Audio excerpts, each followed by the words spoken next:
What is up, guys? Welcome back to another edition of Taxation Module 13. And today we're going to discuss concept of succession and estate taxes. So before that, very quick overview po, sino ako, bakit meron ganito sa YouTube. Okay? So guys, I'm Elvy Razonales. I'm a CPA. At the same time, I'm a full-time finance manager sa Richmond Hotel, Iloilo. So we're located here sa Mandurriao, Iloilo City. At the same time, I'm teaching Tax 42 sa Central Philippine University, and it's an online class, no? Summer class namin. And para mas mabilis yung discussion namin, we recorded it and we post it as a YouTube premiere live. And during this live session, so we discussed with my students, and hopefully if you find it helpful, please do like, or if you want na may videos pa in the future, random videos about taxation, accounting, about life, inspiration, whatever under the sun. So we're gonna explore the the world of the unknown. Okay? So at the same time, I'm an introvert, so it's a training for me to talk to the camera, and while my wife is listening to me. Yeah, I don't know, no, sometimes it's so challenging, pero hindi nag-give up, kinakaya, kahit mainit yung lights, no? Kahit matagal yung discussion, and enjoy lang, okay? So that's it for our introduction, okay? Let's start our module 13. Let's go, guys! And get your notes, handouts, and hopefully you can get something out of this, okay? After your reading assignments, okay? So thank you so much for your hard work, for your time, and your effort listening to this module. Okay, guys, let's start. Module 13, concept of succession and estate taxes. So ano yung definition? Okay? Ano yung definition ng succession? Ito daw yung mode of acquisition by virtue of which property rights, okay, rights and obligation. Okay, highlight lang natin. Rights and obligations. Ayan. To the extent of the value of the inheritance, kumbaga, pamana of a person are transmitted through his death. So, pagkapatay niya, may transmission, kumbaga may paglipat, okay, pag-transfer to another or others, either by his will. Okay, we will discuss that later. Ano yung meaning ng will? Or by operation of law. Kung walang will, so under the law, meron din tayo under Article 774 Civil Code. Ayan. Then, inheritance includes all property rights and obligations of a person which are not extinguished by his death. Okay, we will discuss that also. So, ito yung definition ng succession. Kumbaga, after mo mamatay, sino yung tawag doon, successor. Okay, sino yung kanino mo ipapamana, okay? Yung mga kalupaan, no, regardless anong property, as long as hindi yun na-extinguish, okay? By his death.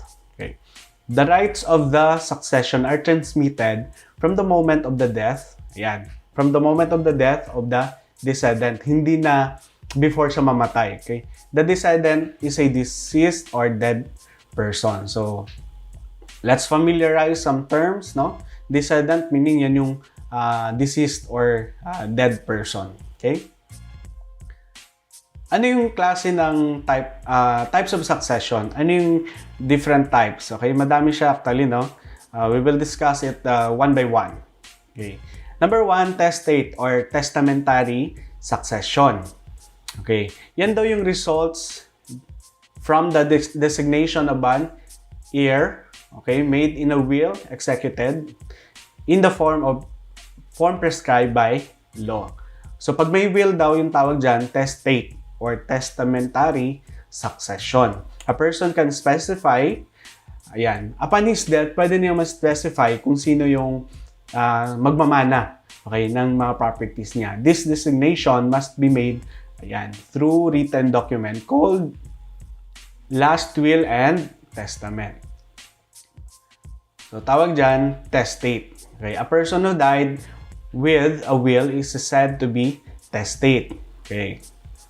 A person who died with a written will is called testator. Okay? Yung daming term, ano? Yung tawag sa tao, okay, namatay, na mayroon siyang will, tawag doon, testate. So, yung person naman who died with a written will, okay, is called what? Testator. Okay? Testate and testator. So, yun lang. Yun lang yung under sa testamentary succession. Okay? Number 2, legal or intestate succession. Ayan. When a descendant dies daw without a will. So, tawag dyan, legal. Okay? Under the law. Okay? Or with invalid one. Kung meron man siyang will, pero invalid naman siya. Okay? Highlight natin invalid. So, yung tawag dyan, legal estate. Okay? Legal and succession or intestate. The distribution of the estate shall be in accordance with the default. Ayan. Default meaning, ano ba yung given provision sa civil code natin on succession. So, yan yung mag-prevail. Okay? Kung invalid yung will ng namatay, so magka-convert siya into a legal or intestate succession. And number 3 naman, meron tayong sinasabing mixed succession. So, lain namin na siya, no? I-combine mo ang dua, okay? Transmission of the descendant properties shall be partly, okay? Ang keyword dyan, partly by virtue of a written will and partly by operation of law. Okay? First part daw, merong na-cover siya doon sa written will, naka-specify talaga siya. And ang second part niya, kaya sinabing mix, partly by operation of law. Okay? Quick recap lang. Types of succession natin. Testate. Merong legal or intestate, di ba? Testamentary, yung number 1. Yung legal naman, other term, intestate. And mixed succession. Ayan. 3 types. Okay? Ano yung definition ng will? Okay? A will is an act whereby a person is permitted with the formalities prescribed by law to control a certain degree the disposition of his estate to take effect after his death. So, yan daw yung act whereby a person permitted with the formalities prescribed by law. So, dapat yung will na yon to be valid, syempre, dapat prescribe yung form. Prescribed by law. Ayan, to control. Importante yung control din. To a certain degree, the disposition of this estate. A will is an expression. So at the same time, aside from act, expression din siya of the descendant's desire, okay, as to how his properties will be distributed after his death. So expression din siya, no, na ano ba yung gusto ng namatay. Or, di ba, ginagawa to before siya mamatay, di ba? Example sa mga deathbed or sa hospital, ano pa lang sila, no? So, nakalagay na yan. Or, minsan may mga rich people, ano, na malakas pa sila pero nakalagay na doon. Meron na silang will and testament. So, the making of a will is a strictly personal. Okay, highlight natin. Personal siya. Okay? Strictly personal. Dependent siya doon sa descendant. It cannot be left in whole or in part of the discretion of a third person. So, example yung third person dyan, yung lawyer, no, ng kliyente, ng descendant.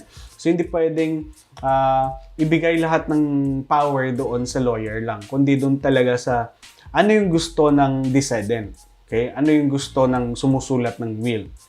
Okay? Of a third person. Or accomplish through this instrumentality of an agent. Ayan, sinasabi natin attorney. So, hindi siya dapat i-left in whole or in part sa discretion. So, dapat ano siya, voluntary or personal act ng descendant. So, yan lang yung ibig sabihin ng will. So, meron din palang types of will. Hindi lang siya tatlo. Isang definition. So, dito, holographic will. Highlight ko lang. Holographic will. Ano ibig sabihin yan? Is a will which is entirely written, dated, ayan, written, dated, and signed by the hand of the testator himself. Habang buhay pa siya, no? Tawag doon, holographic will. So, holographic will. Meron namang notarial will. Okay, number 2 na type natin ng will. Ano ba yan? Ibig sabihin, is a notarized will signed by the descendants and witnesses. So, notarized siya, signed, example, print lang no, sa computer. Tapos, notaryo, tapos sinainan lang ng descendant. Yung number 1, sinulat talaga siya entirely. O, itong lupa, ibibigay ko kay Gab. Itong mga beauty kits, ibibigay ko kay ganito, kay ganon, di ba? Kay Kyle. Or, itong mga sasakyan, bibigay ko kay Juan de la Cruz, di ba? Itong recording studio. So, regardless kung anong klaseng property. So, nakalagay siya, sinusulat talaga. So, sinabi, holographic will siya. Kung notarial naman, example, in-explain ko sa lawyer, yung last will and testament ko. Tapos, tinatype niya. Tapos, pagka-print, inonotaryo, syempre, isa-sign ng descendant and ng witnesses. Okay? Yan yung pinagkaiba ng notarial will. By term, nakalagay talaga na notarial. Syempre, notaryo siya, no? Notarized document. Number 3, codicil or codicil. Codicil ay supplement or addition to a will. So, additional lang siya sa main. Okay, either holographic or notarial. Made after the execution of a will and annexed to be taken as a part thereof by which disposition made in the original will is explained, added to or altered. Okay. Codicil, kumbaga parang supplementary lang siya pero part pa rin siya ng main will regardless kung holographic or notarial will. So every will must be, highlight ko yung word na must be acknowledged before a notary public by the testator and witnesses. Ayan. So dapat sa requirement natin, before maging valid yung will or will and testament, dapat acknowledge siya by, number 1, notary public. At the same time, by the testator and dapat may witness. Okay? Dapat given yan. Kasi minsan, kung testator lang tapos walang witness, di ba? Nagiging cause siya minsan na, kumbaga parang fake yung documents, di ba? So, dapat may witness talaga. So, in case na mamatay yung testator, alam na, ito yung witness. So, tanungin, is it a fake or original yung will na sinulat ng testator? Holographic will need, except, may exemption lang tayo, sa holographic. Kasi handwritten talaga siya, no? Ng testator. Will not be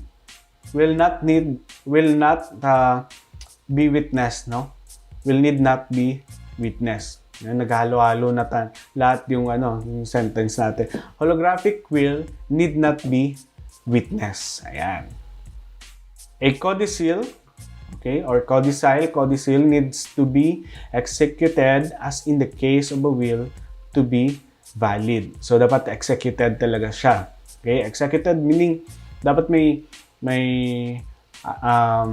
parang attestation talaga na yan yung supplementary documents or addition doon sa will. Okay? Either holographic or notarial will siya. Okay? Hindi pwedeng, ito codicil na documents. Tapos, hindi pala permado ng descendant or wala man lang witness, no? To testify, to attest, no? Okay. Ano yung nature naman? Okay? Nature ng succession. So, yung succession daw is a gratuitous transmission. Okay? Wala siyang charge, di ba? Parang binigay mo lang as a testator from a deceased person in favor of his successors. So, succession involves only the net properties. Ayan. Net properties meaning less na mga lahat ng siguro ng charges, less ng example, obligation doon sa bank, no? Ile-less yun. So, net properties yung tawag doon. The heirs will inherit what remains of the decedent's property after satisfying the decedent's indebtedness. Ayan, mga kautangan. Ma-minus mo na lahat, utang ng namatay, and obligation, including estate tax. Ayan. Ito yung tawag pag, di ba, mortis causa? Estate tax. Yan yung tax na applicable sa mga estate, sa mga naiwang kayamanan ng namatay. The heirs shall not inherit the debt of the decedent. Ayan. Shall not. Remember ha? Hindi pwedeng i-inherit ng pinamanahan, okay, yung utang ng namatay. Okay? Ililes yun. Okay?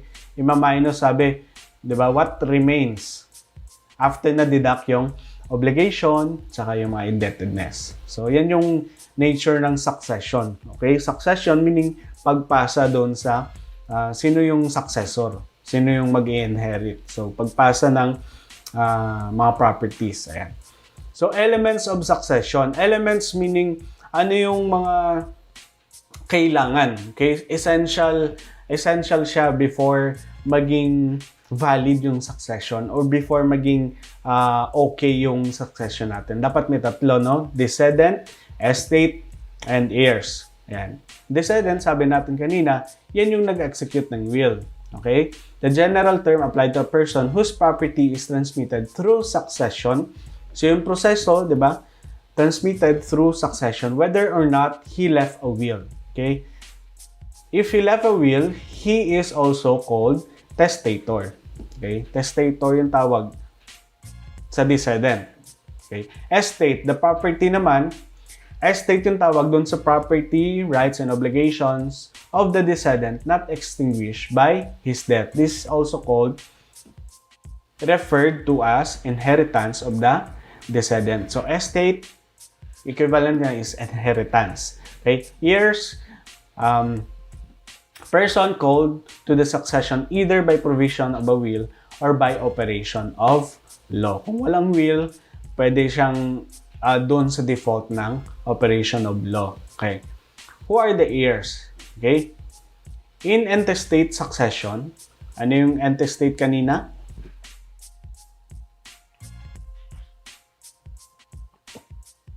Legal succession. Ayan. Interstate. How about yung first, testate? Okay? Lagyan mo lang ng in, yung testate. Ayan. Pag testate, meaning may sinulat talaga siya.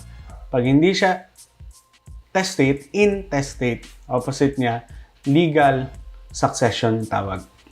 Okay? Ano yung ibig sabihin ng heirs? No? In intestate succession, the heir shall be the following in descending order, in priority, okay? Number 1, compulsory heirs. Number 2, relatives up to 5th degree of consanguinity. And number 3, Republic of the Philippines. Or, di ba, part na siya ng option 3, magiging owned siya by the government, okay? The law identified certain persons which it designated as compulsory. Ayan. Highlight ko lang. These are the persons who will inherit the state by default.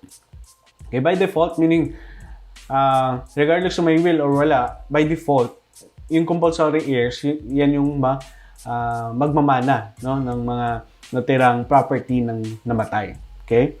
Only by their absence shall the estate be partitioned to other relatives. Okay? In the absence of the relatives, the estate will go to government or Republic of the Philippines. Okay?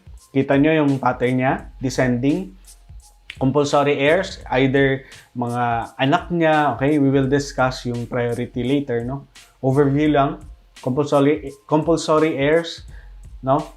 And number 2, relatives, kung wala siyang mga anak, asawa, yung mga relatives niya, yung tatanggap, okay, ng properties. Or else, kung wala talaga, siya lang mag-isa, no? Government yung mag-take over dun sa estate niya. Okay, ano yung types ng compulsory heirs. Okay? Yan yung number 1 natin kanina na heirs, no? Primary, secondary, and concurring. Ayan. Yung primary natin, legitimate children and their direct descendants. Number 2, secondary, legitimate and / illegitimate parents and ascendants. Okay? Parents ng namatay. Okay? First priority, yung anak ng namatay, okay, descendant. Number 2, legitimate or illegitimate parents, mga magulang, and ascendants. Okay? The surviving spouse, concurring heirs, no? The surviving spouse and illegitimate descendants. Okay, yung spouse yung number 3. Okay. Definition of terms. Legitimate children are those born out of legal marriage. Ayan. Legal marriage, tawag doon. Pag may anak kayo, tapos legal yung marriage nyo, legitimate yung tawag doon. Legitimate children. Yung tawag naman sa direct descendants, yan yung refer to children in their absence, grandchildren. Okay? Yan yung next, no? Mga anak, tapos yung anak ng mga anak, no? Descendants. Legitimate parents, refer to biological parents. Okay? Sila yung nagluwal talaga or nagpanganak sa'yo, no? Mother and your father. Illegitimate parents, yan yung nag-adapt. Okay? Adopting parents to an adopted child. Example, yung adopted child na yun, namatay. So, illegitimate parents, yan yung, I think, part siya ng secondary heirs, no? Yeah, the surviving spouse, which is ito, concurring, is the widow or widower of the descendant. And also, number 6, illegitimate descendants, okay, ayan, are illegitimate children. Okay. Note, under the revised family code, adoptive parents can now qualify as secondary heirs. So, dito siya. Okay? Adoptive parents, heirs sharing 50-50 with biological parents. Okay? The secondary compulsory heirs shall inherit only in default of the primary heirs. So, kung wala yung primary heirs, tagapagmana, yung secondary yung mag-inherit. Okay? Normally, only the primary heirs and concurring share in the hereditary state. In the absence daw ng primary heirs, ulit-ulit lang, ano? Kung wala yung primary, siyempre yung secondary. Kung wala yung secondary, di yung concurring, okay? Tatlo, okay? Priority 1, 2, and 3 shall share in the hereditary estate. In the absence daw ng compulsory. Okay? Wala yung compulsory. Ito, wala siya, di ba? Ayan. Primary, secondary, and concurring. Wala yung compulsory. The following shall inherit the following order of priority. Okay? Hindi siya pwedeng magbaliktad, no? Dapat mauna yung number 1. Yung last option, syempre yung government. Yung wala talaga, syempre yung government na. So, hindi pwedeng ibang tao or third party. Okay? Collateral relatives up to the 5th degree of consanguinity. Yan. Kung wala yan, Philippine government yung magte-take over ng property. Okay? Priority is given to collateral relatives in the closest degree. So, 5th degree, no? Yan. Summary of rules. So, concurring heirs and descendants or in their default, yan yung number 1 ruling natin. And letter B, ascendants, no? So, paakyat, descendants, di ba? Pababa. So, yung mga anak, mga illegitimate or legitimate, pataas, ascendants, sino yung biological parents mo, sino nag-adapt sa'yo, no? And number 2, relatives up to the 5th degree.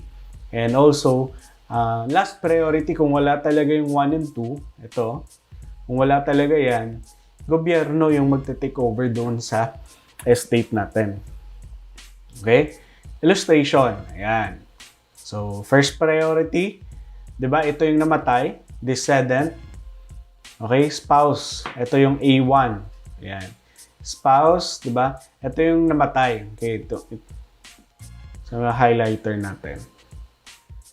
Pencil. Ayan, ito yung descendant, no? Highlight ko lang. Ayan. Descendant, ito na yung namatay. A1 daw, yan yung mga anak niya. A1, ito yung first priority natin. A1, A2, A3, okay? A1, yan, children, grandchildren, hanggang sa great-grandchildren. Okay, hanggang dyan lang. Kung wala na dyan, punta tayo sa second priority. Ano yung second? B1. Yan. B1, parents. B2 naman, grandparents, lolo, lola, no? And great-grandparents. Yan yung second priority. Okay? Yung third priority naman, yan, dito banda, ito yung third priority. Yan. Lahat ng C. So, A, yan yung first, A, B, C, no? Second priority, B. And yung C, yan yung third priority. So, sa C, mayroon tayong tatlo. Okay? C2, C3, and C4. Ano yung C2? Ito siya. Highlight ko lang. Yan. Ito yung C2. Yung C2, yan yung second degree relatives or brothers. Ayan. Example, brothers, sisters. Ayan. Okay. Option 3. Okay, C2. Kung wala yung first and second, ito yung third priority, mga kapatid ng namatay. Okay. C3. Ayan, dito, tsaka dito. Diba, paakyat. C3, yan yung uncle. Yung mga auntie, mga pamangkin, pababa, no? Ayan. Paakyat, yan yung mga uncle.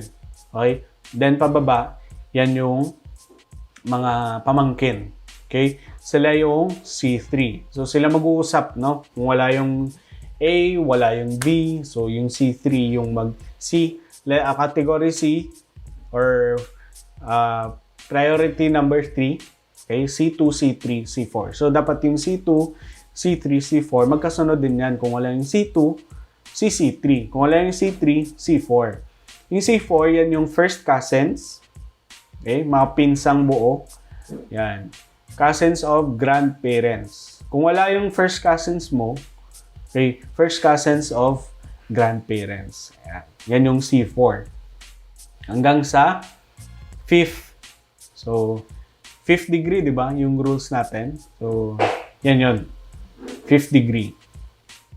Okay, off natin. Oops. Escape. Ayan. So, balik tayo doon. Okay, nakuha ba guys? Okay. If nakuha nyo, type get sa live chat natin. Okay? I think clear naman yung illustration natin, ano? Pag wala yung A, si B. Kung wala yung B, si C. So, during the multiple choice, dapat alam natin sino yung A1, sino yung B1, sino yung C2. Ayan. Dapat alam natin kung sino. Example, the following in order of priorities. Okay? Sino yung mag-a-avail ng estate na given. Example, wala yung A1. So, syempre, proceed ka sa A2. Ayan. Ganyan lang. Okay? Let's proceed. Ayan. First priority, syempre, inulit lang yung discussion natin. No? A, B, C. And ang fourth priority, yung Philippine government. Kung wala talaga, relatives from A to C, wala. So, fourth priority. A1 includes both legitimate and illegitimate children. Yung second cousins are in the 6th degree in the collateral line. Hence, they cannot inherit. Ayan. Yung mga second cousins. So, dapat first cousins lang tayo. Ayan. Naka-highlight dyan. Okay? To illustrate, ayan. Illustration natin. Example, si Mr. X namatay. He was survived by his wife and 4 children. So, si Mr. X naman may 2 kapatid na lalaki and 1 surviving parent. So, the compulsory heirs, okay, change lang natin yung spelling, heirs, ayan, are Mr. X, and letter B, Mrs. X rather, Mrs. Ayan. Mrs. X and the 4 children. So, the surviving parent, secondary heir siya of Mr. X will not inherit because there are descendants. Diba? Example dito sa taas, okay? Meron siyang spouse. Okay? Yan. So, sino magmamana doon? A1 includes both yung mga anak, yung magmamana. Okay? Second cousins are in the 6th degree. Ano yun? Surviving parents, secondary heir siya. So, hindi sila mag-inherit kasi meron siyang asawa and meron din siyang anak. So, yung descendants niya, yung 4 na children, yan. Part siya ng compulsory, pero in order of priority kanina, yung compulsory, yung surviving spouse, concurring heir siya. Pero under din siya sa compulsory. Tama? Pero in order of priority, mauna yung mga anak. Susunod yung parents. Tapos pangatlo yung asawa. Okay? Ayan. So, sa illustration natin, secondary heirs, yung surviving parent, and ayan. In order of priority, syempre yung 4 children, yung magmamana. Okay? 4 children. Ayan. Number 2, Miss X, namatay siya, single, and wala siyang anak. Okay? Miss X, parents, 3 brothers. Ayan. 2 yung sister niya were her surviving relatives. Okay? The compulsory heirs are yung parents niya, no? Mrs. X parents. Okay? Wala siyang anak. Wala rin siyang wife, di ba? Yung parents yan. Yan yung number 2 kanina. Tama? Yan, secondary heirs. Yan yung legitimate or illegitimate parents. Which is, sabi sa family code, pati yung nag-adapt sa'yo bilang yung secondary na magulang, kasama yan sa secondary. Okay? Balik tayo dun sa illustration. The single. The collateral relatives, yung brothers, sisters niya, cannot inherit since there are compulsory. Compulsory, di ba? Mga required, sila talaga yung priority, no? Na magmamana. Okay? Next illustration. Ayan. What if si Mr. Y died a bachelor? He had no child. His parents were all dead long before his death. Excuse me. Meron lang siyang brother and a sister, a first cousin, and a second cousin. Sabi natin, second cousin hindi nakasama. Tama?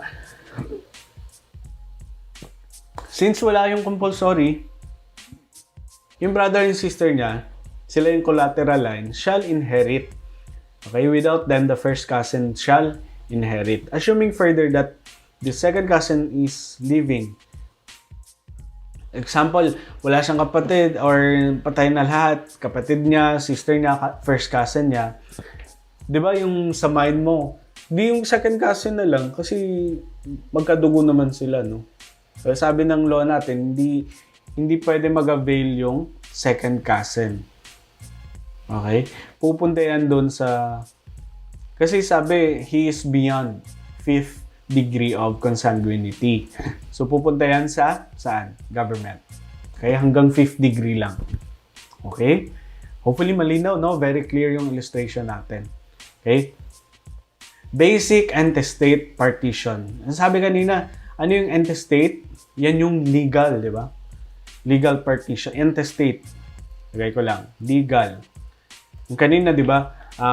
Testate or testamentary, no? Succession. So, ito naman, partition, intestate or legal partition. So, ito yung procedure. Okay? Number 1, 2, and 3. Okay, hanggang 3 lang yan. Okay?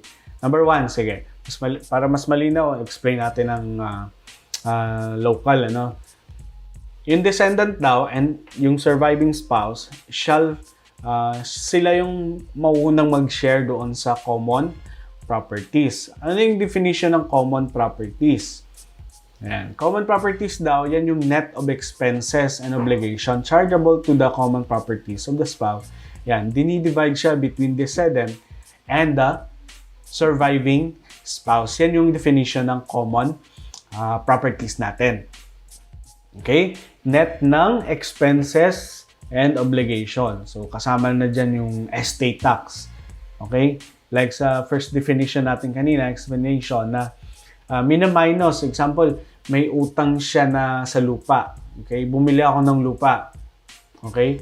Tapos, yung worth ng lupa is 10 million, ano?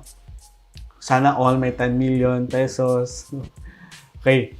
10 million, tapos inutang ko lang sa bangko worth, example, 5 million. So, hindi pa yun bayad yung 5 million. May natira pa akong obligation na 2 million. Okay? Na pinambili ko doon sa lupa. So, ma-minus ko doon yung remaining obligation. So, yung net or yung common properties, yun yung paghahatian, okay, ng surviving spouse, ng decedent, and the surviving spouse. Okay. Number 2, determination of decedent's net interest. Okay. Highlight natin. Decedent's net interest. Okay. Interest or interest or interest. Okay. Interest. Okay. The decedent's net interest comprising of the following is computed. Okay, letter A, ano daw yung decedent's net interest? Exclusive property of the decedent. Exclusive meaning kanya lang. Okay, exclusive, wala siyang kahati. Okay, parang puso mo, no? Wala siyang ka-share. Okay, exclusive lang. Exclusive lang siya doon sa right person. Okay, dito, exclusive property ng decedent. Wala siyang ka-divide na kapatid or business partner. So, wala. Kanya lang. Exclusive property. Letter B, share of the decedent in net common properties. Yan. So, yan daw yung composition. Okay? Ng net interest na sinasabi natin. Number 3, partition of decedents. After mo na determine, ngayon partition or i-divide mo siya, di ba? Partition. Okay, partition of decedents net interest to the heirs. Okay? Ito yung priority niya, di ba? Letter A, surviving spouse. B, legitimate and illegitimate children. Okay? The surviving spouse daw and each of the children have one share each. So, example, 10 million, i-divide nila, 4 sila magkapatid, tapos yung spouse niya, so 5. So, one share each. So, i-divide siya by 5. Okay? Each illegitimate child, ayan, ito lang yung unique dyan, kailangan mo tandaan. Hati, so half. So, illegitimate child is entitled to a half share. Okay? To illustrate, para mas malinaw, yung na-discuss natin dito, yung basic intestate or legal partition procedure. Okay. Si Richie Rich daw, okay? Richie Rich, a widower, namatay siya leaving 45 million. Wow, sana all may 45 million pesos na estate, ano? For his 2 legitimate children, pangalan niya si Harold and Alex and Elvy. Hindi, dalawa lang ba? And 2 illegitimate children. Ayan. Si Elon and John. Palitan natin, no? Si Elton and John. Elton John. Ayan. The estate shall be partitioned as follows. Lagyan lang natin ng space. Ayan. Okay. So, ganito daw yung priority. So, sabi sa taas, 2 illegitimate, kalahati yung share niya. Okay? Si Harold and Alex, sila yung legitimate. Okay? Si Elton and John, 0.5 lang yung share niya. So, di ba, pag nag-ratio and proportion tayo, pag inad mo tong 4, okay, yan yung denominator natin. So, 3 yung denominator natin. So, numerator 1, 1, 0.5, 0.5. So, denominator 3. Okay? Times 45 million. So, ganito yung inheritance nila. Ito yung pag-divide nila. Hindi na one share silang lahat. No. Nakalagay sa law, dapat naka 0.5 lang. Okay? Tandaan, illegitimate, 0.5 or kalahati yung share niya sa ratio. Okay? Heirs under testamentary disposition. In testamentary, meaning testate, no? Itong example natin kanina sa taas na procedure, intestate. Okay? Ngayon, pag testate siya or testamentary, the heirs shall be the following. Number 1, compulsory heirs. Okay, mga anak, no? Legitimate or illegitimate. Other persons specified by the decedent in his will. Dito na papasok na hindi siya, example, hindi siya anak. Pero naka-state doon, si ganito, kasi magaling siya na driver, magaling siya na, example, magaling siya na editor, tapos hindi ko naman siya relative, hindi ko siya kamag-anak, or example, friend. So, nakalagay talaga doon sa estate niya, okay, na ito, papamanahan ko ng $10 million. Ayan. So, itong, ibibigay ko na lang sa kanya yung bayad sa lupa, no? Ayan. So, yun lang yun. Sa testamentary, syempre, nakasulat talaga, no? Yan yung unique. Okay? Legitime or legitime, whatever gusto mong pronunciation. So, legitime na lang, no, for this discussion. Is that part of the testator's property? Okay? Kung mali man yung pronunciation nyo, just correct me na lang, no? I stand corrected na lang. Okay? Which he cannot dispose of because the law has reserved. Ayan. Ito lang yung unique na tatandaan natin. Yung law mismo, nag-reserve doon. Okay? For certain heirs who are therefore called compulsory heirs. The excess properties of the decedent, ayan, the excess properties of the decedents are called free portion. Highlight ko muna. Ayan. Ulit. Legitime is the part of the testator's property or legitime which cannot be disposed. Hindi siya ma-dispose, okay? Kasi may law na nag-reserve, okay? For certain heirs who are therefore called compulsory heirs. There are properties nga hindi siya pwedeng, bibigay ko yan doon sa friend ko.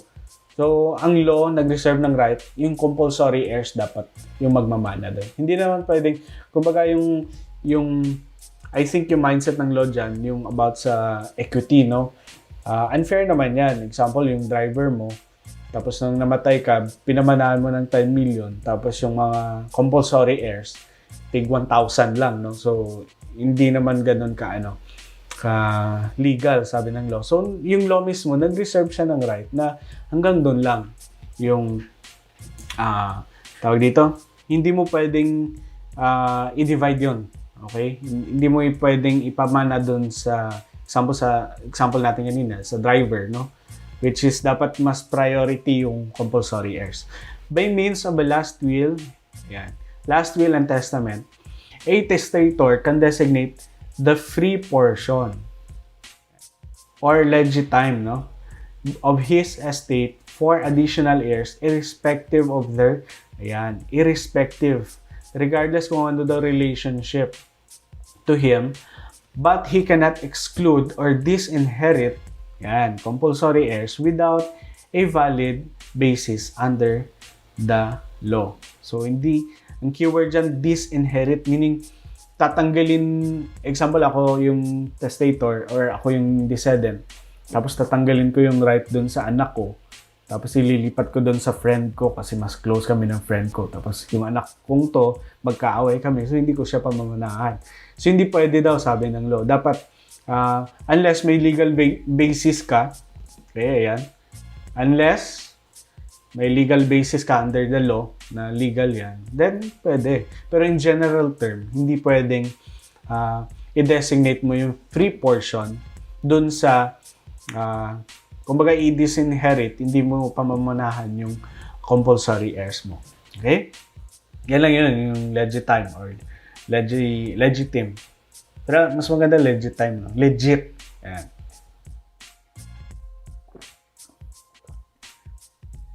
Okay. Disinheritance and repudiation. Okay? Ano other term ng repudiation? Synonyms, denial, ayan. Refutation, negation, disclaimer, rejection, abandonment or refusal, disallowance, retraction, and disavowal.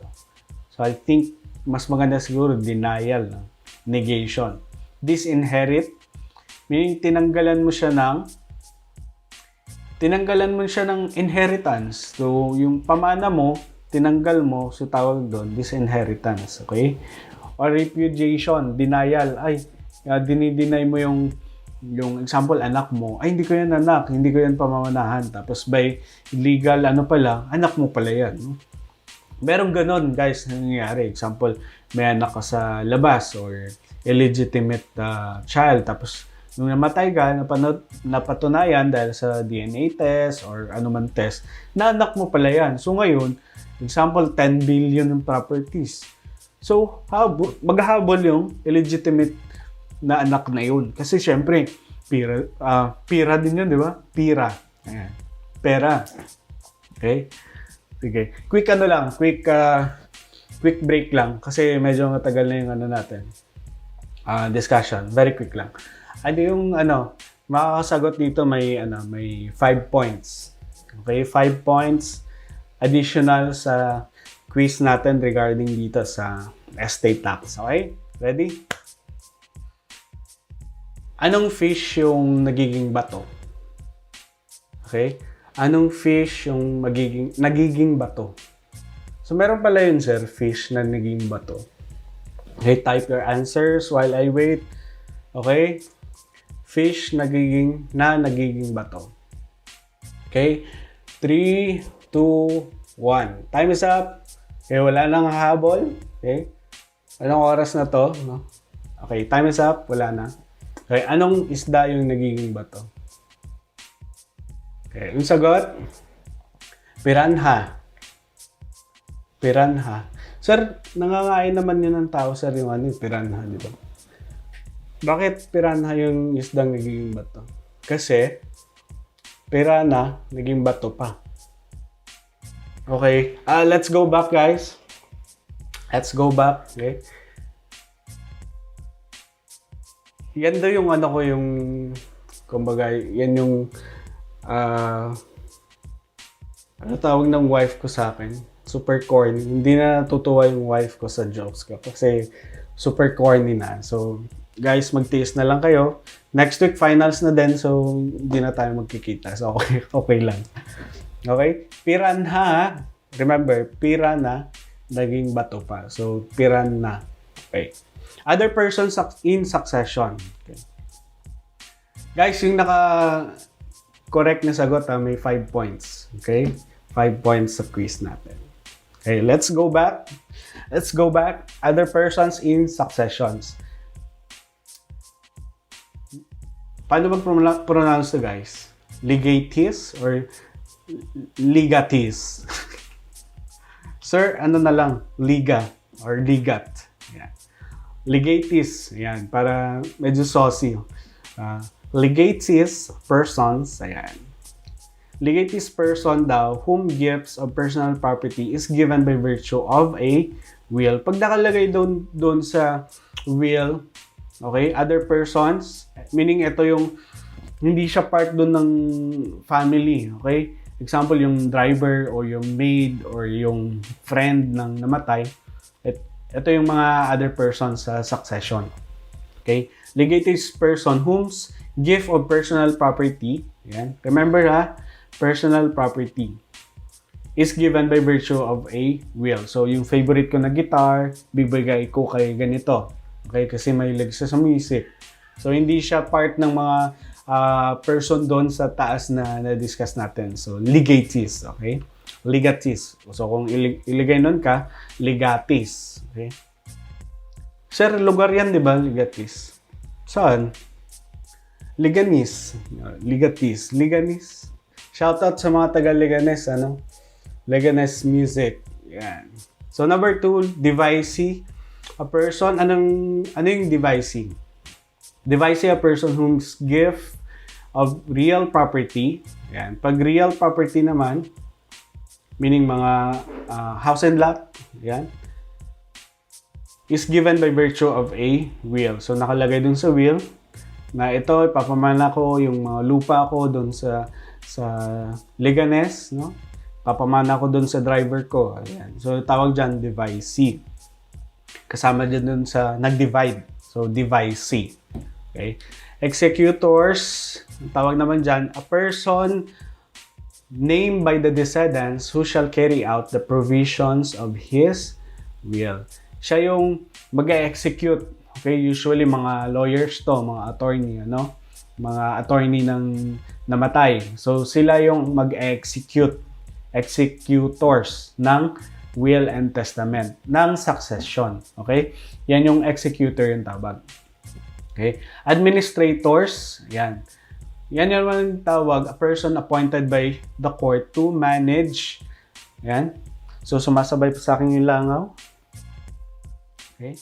Administrators, a person appointed by the court. So, yung nag-appoint dyan yung court to manage the distribution of the estate of the descendant. So, magkaiba din siya ng executor and administrator. Kasi, yung executor, yung descendant, yung nagpangalan, ay ito yung mag-execute. Ito naman, yung administrator, yung court. Okay? A separate person naman na inassign. Siyempre, para at least hindi siya parang bias. Example, what if nag-take advantage yung yung executor. So, walang mag-intervene doon. Walang representative yung court na is it fair ba yung partition? Okay? So, dapat may administrator siya. Okay? Legatees or legatees. Okay?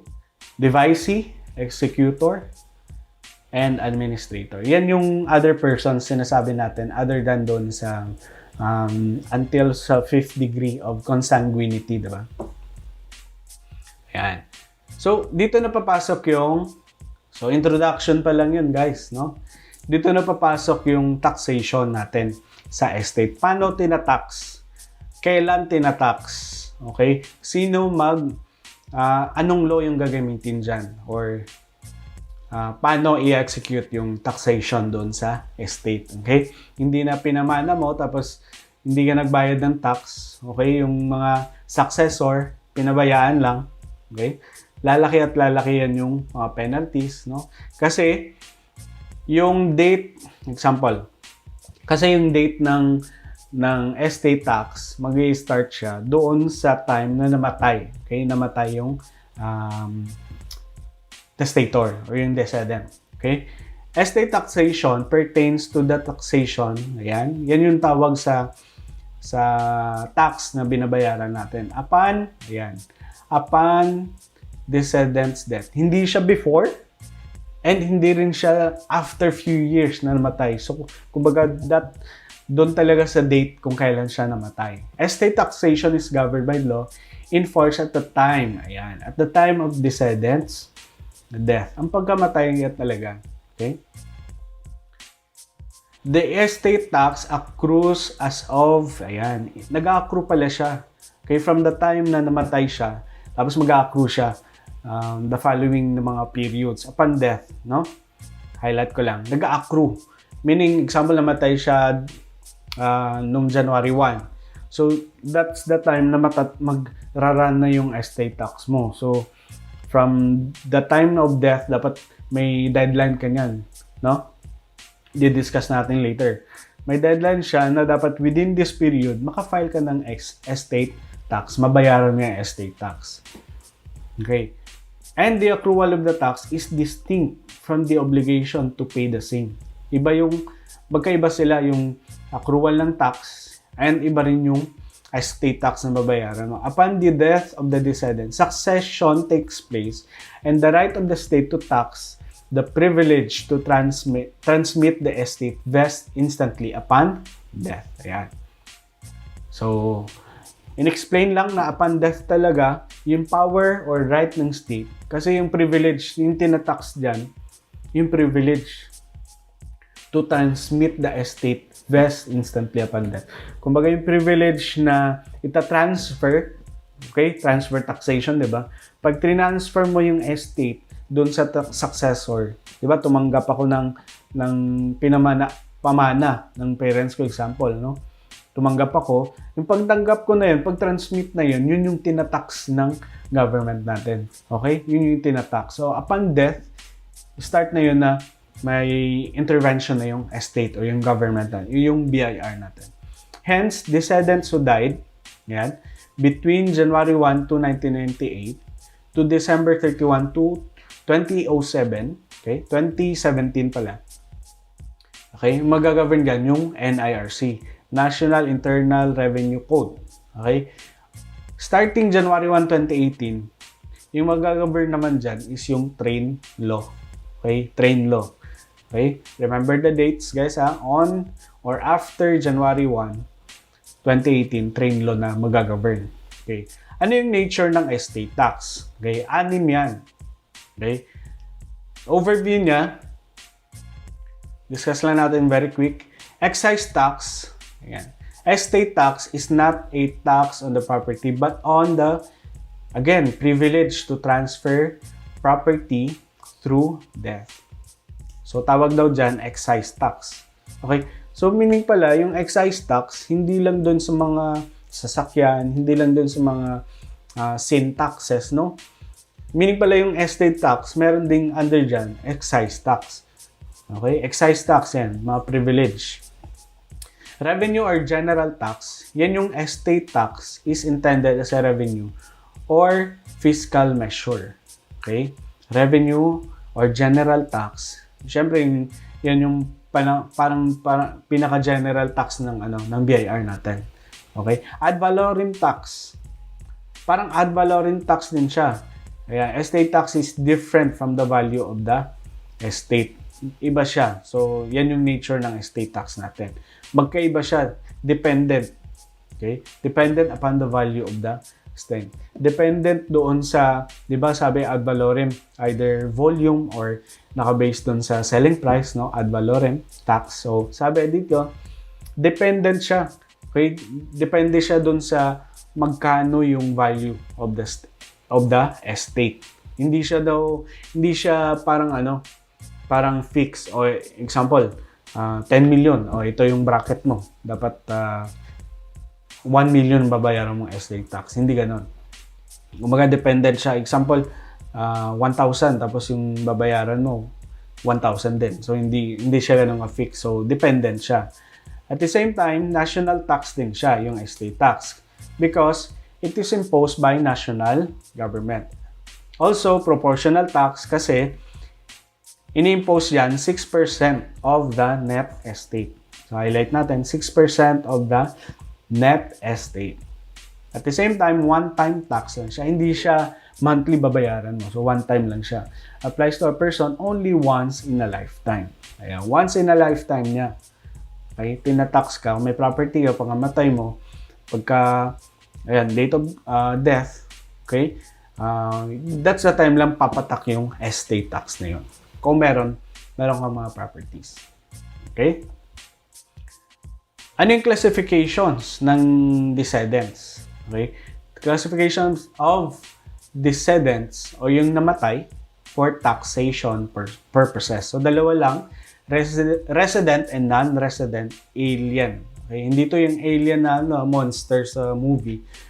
Kundi ito yung mga taxable, okay? Except intangible personal, ayan. Taxable siya except ayan, intangible. Ito naman, of course, yung normal resident or citizen, taga Philippines talaga siya, located within or outside the Philippines. For example, di ba? Henry C. Madami siyang properties, okay? Outside or within the Philippines. So, yan. Mga resident descendants tawag dyan, no? Non-resident alien descendants. Taxable only on properties located in the Philippines. Hindi kasama dun yung outside the Philippines. Siyempre, itatax naman siya dun sa country kung saan located yung property. So, ito, within the Philippines lang, pero may exemption. Intangible personal property when the Again, reciprocity rule applies. Reciprocity meaning kung exempted doon sa country nila, yung intangible personal property, same din yung rule na i-apply dito sa Philippines. So, magiging exempted din siya. Unless taxable din sa kabila, okay, reciprocity rule, then yung intangible personal property, magiging taxable na siya. Okay, alright? Ayan. Ito yung estate tax model natin. Gross estate less deductions from gross estate, net taxable estate. So, yung trick lang dyan, guys, yung deduction natin. Ano yung mga valid deduction sa gross estate? Okay? Gross estate, yan yung tawag sa totality. Walang deduction. Pinaka-gross talaga. Okay? Hindi gross, ha? Gross. Okay?